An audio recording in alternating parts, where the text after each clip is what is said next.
never know what's going to come through that door. This is Monstars.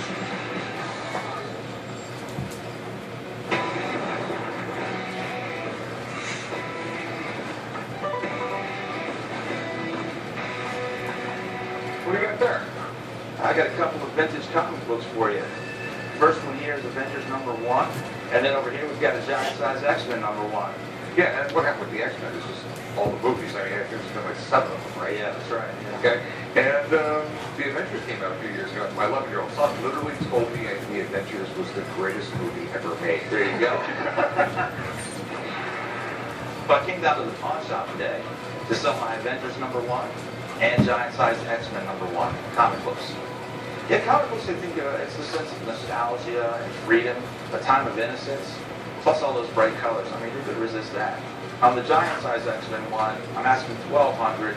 On the Avengers one, I'm asking for $4,600. The least I would take is $3,300. Where did you get these? Well, this actually came from an original owner collection out of Brooklyn, New York. Okay. This one actually came by way of a trade for some original art.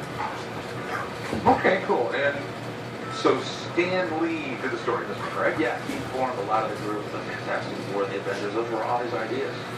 Yeah, it's, comic books are a little weird. People will see like the #1 sitting right here, and they'll think it's the first X-Men, but it's not. That's correct. Because they'll have like a #1 Amazing Spider-Man, a #1 Spectacular Spider-Man. But this is definitely the first Avengers that ever took place. That's exactly right. And you know, back to this one too. I mean, that's the new X-Men lineup. Wolverine, a lot of the characters that are known today.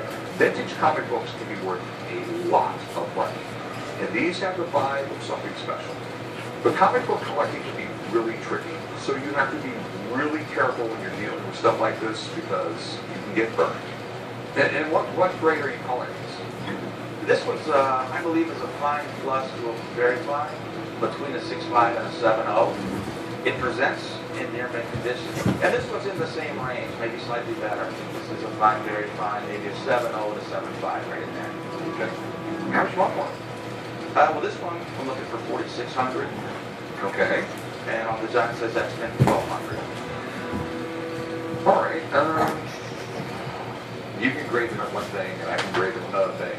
And all that means nothing in the real world because you're going to have a real grading company grade them. I have a friend that works for CGC. Okay. Let me have him grade them because it makes a world of difference what they're grading. 100% agree. Let me go give him a call. I'll get him down here, and he will look at it. Sounds great. Okay. Hang out for a little bit. Right up. Thank you. As far as CGC coming in and comic books, I would welcome it because I think it's going to validate the grades that I sign.